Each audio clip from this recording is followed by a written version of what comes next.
வணக்கம் ஃப்ரெண்ட்ஸ், இன்றைக்கி நம்ம வீட்டிலையே சுவையான பாதாம் அல்வா எப்படி செய்கிறதுன்னு பார்க்கலாம். இது எங்கள் வீட்டில் சின்னவங்க பெரியவங்க எல்லாருக்குமே ரொம்ப பிடித்தமான ஒரு ஸ்வீட்டு. இதுக்கு நான் முதல்ல பாதாம் பருப்பு 1 கப் எடுத்திருக்கேன். இதுக்கு ஒரு 1.5 கப்பு தண்ணி ஊற்றி அரை மணி நேரம் ஊற வச்சிடலாம்.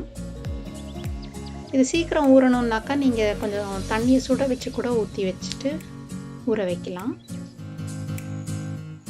இப்போ சர்க்கரை நம்ம அளந்து எடுத்து வச்சிடலாம்.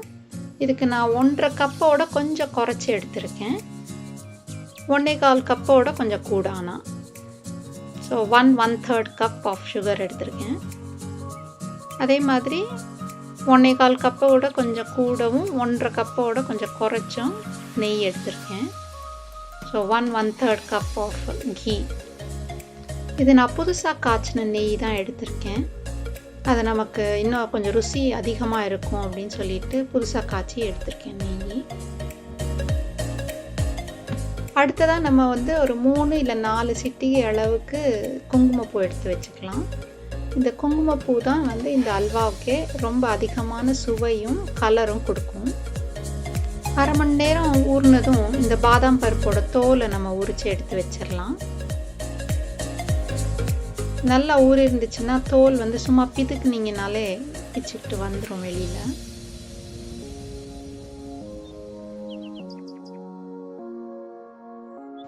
இப்படி உரிச்சு எடுத்திருக்க பாதாம் பருப்பை எடுத்து நம்ம மிக்ஸி ஜாரில் போட்டு நல்லா அரைச்சி எடுக்க போகிறோம். இதுக்கு நான் ஒரு அரை கப்பு பால், சூடாகவும் இல்லாமல் சில்லுனும் இல்லாமல் பால் எடுத்திருக்கேன். ரூம் டெம்பரேச்சரில் பால். அந்த அரை கப்பு பாலையும் ஊற்றி நல்லா அரைச்சி எடுத்துக்கணும். இது ரொம்ப நைஸாக இருக்கணும்னு அவசியம் இல்லை, கொஞ்சம் கொரப்பாக இருக்கணும். அப்போ தான் நம்மளோட அல்வாவோட டெக்ஸ்சரும் நல்லா வரும். ஸோ இதில் நீங்கள் பார்க்கலாம், லைட்டாக கொரப்பாக இருக்கும். இது ரொம்ப இம்பார்ட்டண்ட்டான ஸ்டெப்பு, கவனிச்சுக்கோங்க. அப்புறம் நான் அந்த மிக்ஸி ஜார்லேயே கொஞ்சம் தண்ணி ஊற்றி வாஷ் பண்ணி எடுத்து வச்சுருக்கேன் அந்த பாதாம் பருப்போட. இப்போ இதை நல்லா கலந்து எடுத்து ரெடியாக வச்சுக்க போகிறேன்.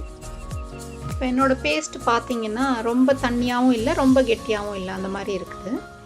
இது ரொம்ப தண்ணியாக இருந்ததுன்னா வேறு ஒன்றும் இல்லை, நம்ம அல்வா செய்கிறதுக்கு இன்னும் கொஞ்சம் டைம் எடுக்கும், அவ்வளோதான். நம்ம அல்வா செய்கிறதுக்கான தேவையான பொருட்கள் எல்லாம் இப்போ நமக்கு தயாராக இருக்குது. இதோடு நம்ம ஒரு சிட்டிகை இல்லை 2 சிட்டிகை அளவுக்கு உப்பு மட்டும் சேர்த்துக்கிறோம். இப்போ அடிகனமான ஒரு பாத்திரம் எடுத்துக்கிட்டு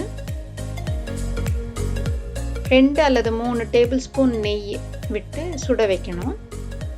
கொஞ்சம் அகலமாகவும் இருந்தால் பாத்திரம் நல்லாயிருக்கும் நமக்கு அல்வா கிண்டுறதுக்கு. அந்த நெய் காஞ்ச உடனேயுமே இந்த அரைச்சி வச்சுருக்க பாதாம் பருப்பு பேஸ்ட்டை அதில் சேர்க்குறோம். ஹீட் மீடியமாகவே வச்சுக்கலாம். ரொம்ப ஹையில் வச்சோன்னா அடி பிடிச்சிட்டே இருக்கும் சர்க்கரை போடுற வரைக்கும். இப்போ இந்த பாதாம் பேஸ்ட்டை ஒரு 5 நிமிஷம் இல்லைன்னா ஒரு 6 நிமிஷம் வரைக்கும் நம்ம கிண்டி வேக வைக்கணும்.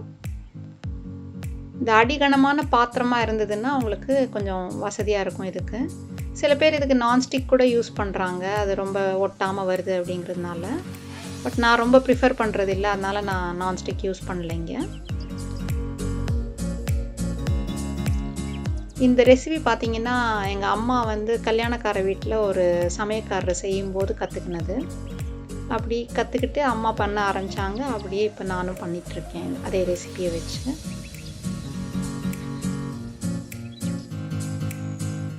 அம்மா 1.5 கப்பு சர்க்கரை வரைக்கும் கூட போடுவாங்க. அதேமாரி 1.5 கப்பு நெய் கூட போடுவாங்க 1 கப்பு பாதாம் பருப்புக்கு.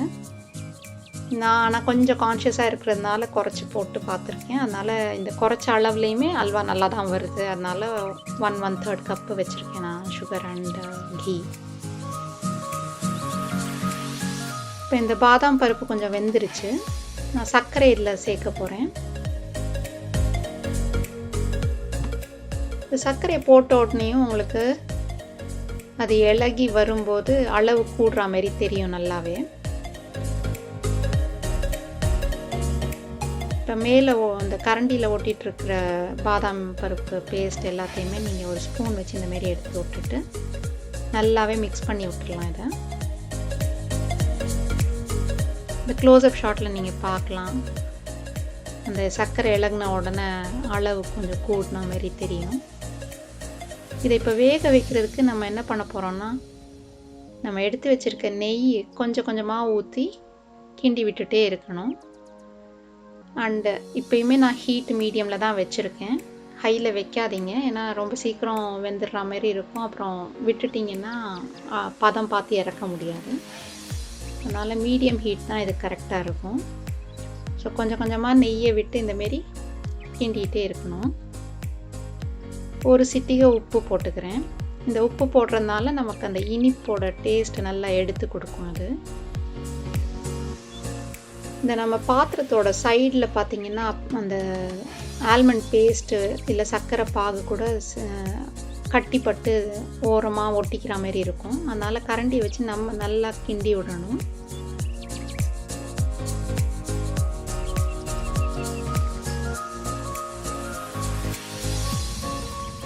திருப்பியும் நெய் கொஞ்சம் ஊற்றிருக்கேன். நெய்யை ஊற்றிட்டு கிண்டிகிட்டே இருக்கணும்.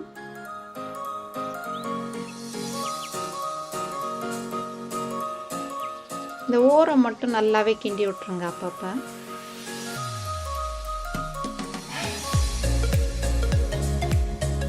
இந்த ப்ராசஸை நம்ம ரிப்பீட் பண்ணிகிட்டே இருக்கணும் நெய் ஃபுல்லாக முடிகிற வரைக்கும். உங்களுக்கு அது அல்வா வெந்து வர்றது நல்லாவே தெரியும். இப்போ பார்த்தீங்கன்னா கொஞ்சம் கெட்டி ஆயிடுச்சு. இந்த கிண்டுறது மட்டும் விட்டுறாதீங்க, விட்டிங்கன்னா அடி பிடிச்சிரும். ஸோ அடிக்கடி கிண்டிகிட்டே இருங்க மறக்காமல்.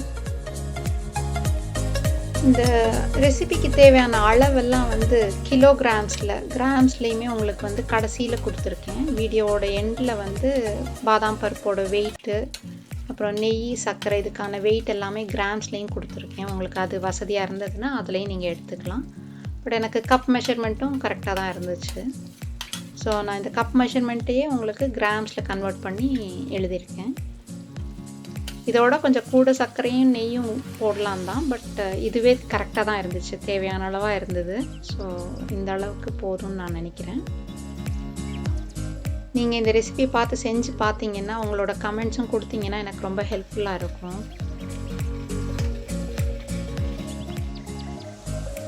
இப்போ இந்த க்ளோஸ்அப் ஷாட்டில் உங்களுக்கு நல்லாவே தெரியும் பாருங்கள், அல்வா வெந்து நல்லா வந்துட்டுருக்கு. உங்களுக்கு இன்னும் கொஞ்சம் நேரம் ஆகணும் கெட்டிப்படுறதுக்கு.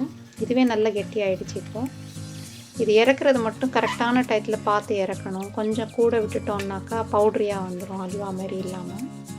ஏன்னா சர்க்கரை கூட போட்டிருக்கோம் இல்லை. ஸோ இப்போ நான் வந்து குங்குமப்பூ இதில் சேர்க்குறேன். உங்களுக்கு தேவைன்னா கொஞ்சம் பாலில் வார்ம் மில்கில் கூட மிக்ஸ் பண்ணிவிட்டு சேர்க்கலாம். பட் நான் இந்த டைமில் பால் ஆட் பண்ண வேண்டாம், ஏன்னா வெந்துருச்சு அல்வா அப்படிங்கிறதுனால நான் வந்து வெறும் குங்குமப்பூ அப்படியே சேர்த்துருக்கேன்.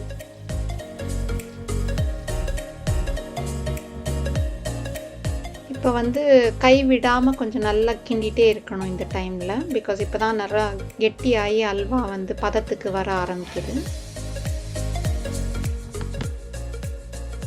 அளந்து வச்சுருந்த நெய் எல்லாமே இது வரைக்கும் ஊற்றி முடிச்சிட்டேன். இப்போ வந்து அல்வாக்கு பதம் பார்த்து நிறுத்துறது தான் இப்போ நமக்கு ரொம்ப இம்பார்ட்டண்ட்டான ஸ்டெப்பு. இதில் நீங்கள் பார்க்க முடியுதுன்னு நினைக்கிறேன், கொஞ்சம் கொஞ்சமாக அந்த வெள்ளையாட்டம் வருது மேலாப்பில். அப்படி வருதுனாலே வந்து சர்க்கரை நல்லா பாகாகி இருக்கிற ஸ்டேஜுக்கும் வந்துருச்சு. இந்த அல்வா இப்போ நல்லா ரெடியாகி பதமாக வந்துட்டுருக்கு. நம்ம எப்போ இறக்கலாம் அப்படிங்கிறதுக்கு ஒரு சின்ன டெஸ்ட்டு உங்களுக்கு சொல்கிறேன், இந்த டிப்ஸு. நீங்கள் வந்து ஒரு 2 துளி எடுத்துகிட்டு ஒரு பவுலில் போட்டுக்கோங்க. அதை ஒரு நிமிஷம் இல்லை 2 நிமிஷம் ஆற வச்சுட்டு எடுத்து பார்த்தீங்கன்னா உங்களுக்கு அது உருட்ட வரணும். அப்போ தான் வந்து அது பதமாக இருக்குதுன்னு அர்த்தம். இப்போ இதை நல்லா ஆறிடுச்சு ஓரளவுக்கு. இப்போ எல்லாத்தையும் சேர்த்து ஒன்று சேர்க்க வருதான்னு பார்க்கணும். இப்படி ஒன்று சேர்த்து உருட்ட வந்துருச்சுனாலே உங்களுக்கு அல்வா பதமாக இருக்குது, இறக்கலாம் அப்படிங்கிறது தான் உங்களுக்கு ஒரு இண்டிகேஷன். பாருங்கள், இது நல்லா உருட்ட வருது. இப்போ நான் எலக்ட்ரிக் காயில் ஸ்டவ்வுங்கிறதுனால அடுப்பை நிறுத்திட்டு வேறு ஸ்டவ் டாப்புக்கு மாற்றி வச்சிட்றேன், இல்லைனா அந்த சூட்லேயே ரொம்ப இறுகி போயிடும். இது மாதிரி நீங்கள் கரெக்டாக நிறுத்தலைன்னா அடுப்பை வந்து உங்களுக்கு சர்க்கரை வந்து கிறிஸ்டலைஸ் ஆக ஆரம்பிச்சிடும். கிறிஸ்டலைஸ் ஆனிச்சுன்னா உங்களுக்கு பொடி பொடியாக வந்துடும் அல்வா. இது அல்வா நல்லா ஆறின உடனே நம்ம ஒரு கிளாஸ் கண்டெய்னர் இல்லைன்னா ஸ்டெயின்லெஸ் ஸ்டீல் கண்டெய்னரில் ஸ்டோர் பண்ணி வச்சுக்கலாம். ஒரு வாரம் வரைக்கும் கூட நல்லா இருக்கும். வெளியிலேயே வச்சு சாப்பிட்லாம். ரெஃப்ரிஜரேட் பண்ணணுங்கிற அவசியம் கிடையாது. ஏன்னா நம்ம பால் கம்மியாக தான் ஊற்றிருக்கோம் இந்த ரெசிப்பியில். இப்போ பாருங்கள், இது நான் அடுப்புலேருந்து எடுத்து 1/2 மணி நேரத்துக்கு மேலே ஆச்சு. நல்லாவே ஆறி எவ்வளோ கெட்டி ஆகிடுச்சு பாருங்கள். நம்ம இறக்குறப்ப இருந்ததுக்கும் இப்போ இருக்கிறதுக்கும் எவ்வளோ கெட்டி ஆகிடுச்சு. இது இப்படி நீங்கள் சர்வ் பண்ணலாம். இதுக்கு மேலே இன்னும் கொஞ்சம் குங்குமப்பூவும் பாதாம் பருப்பு வெட்டி கூட நீங்கள் அது மேலே கார்னிஷ் பண்ணிக்கலாம். இது ரொம்பவே சுவையாக இருக்கும். எங்கள் ஊரில் எல்லாம் பார்த்தீங்கன்னா இந்தமாரி பார்ச்மெண்ட் பேப்பர், இந்த பட்டர் பேப்பர்னு சொல்கிறோம்ல, அதில் வச்சு சின்ன சர்விங்காக தான் கொடுப்பாங்க. இது வந்து என்ன காரணம்னு தெரியல. மேபி இட் இஸ் காஸ்ட் எஃபெக்டிவாக இருக்கணுங்கிறதுக்காக கொஞ்சம் கொஞ்சமாக கொடுக்குறாங்களா, இல்லை டயட் கான்ஷியஸாக கொஞ்சம் கொஞ்சமாக கொடுக்குறாங்களா அப்படிங்கிறது தெரியல. பட் இது பர்ஃபெக்ட் சர்விங்கு. ஒரு ஆள் இவ்வளோ தான் சாப்பிட்லாம், அந்த அளவுக்கு தான் கொடுக்குறாங்க. இலையில் இந்தமாரி மடித்து சர்வ் பண்ணுவாங்க எங்கள் ஊர்லெலாம் கல்யாணக்கார வீட்டில். நீங்கள் இதை சர்வ் பண்ண முன்னாடி ஒருக்கா வார்ம் பண்ணி கொடுக்கலாம். அந்த நெய் கொஞ்சம் இலகி நல்லா சூடாக இருக்கும். அல்வா சுவையாகவும் இருக்கும். குளிரான ஊருங்களில் இருக்கீங்கன்னாக்கா உங்களுக்கு அந்த நெய் வந்து ரொம்ப உறைஞ்சி போயிடும். ஸோ வார்ம் பண்ணுறது நல்லது சர்வ் பண்ணுறதுக்கு முன்னாடி. உங்களுக்கு இந்த ரெசிபி ரொம்ப பிடிச்சிருக்கும்னு நினைக்கிறேன்.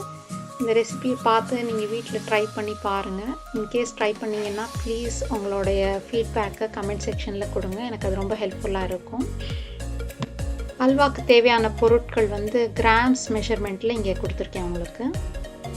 இந்த வீடியோ பிடிச்சிருந்ததுன்னா லைக் பண்ணி ஷேர் பண்ணி என்னோடய சேனலுக்கு சப்ஸ்கிரைப் பண்ணி சப்போர்ட் பண்ணுங்கள். நன்றி, வணக்கம்.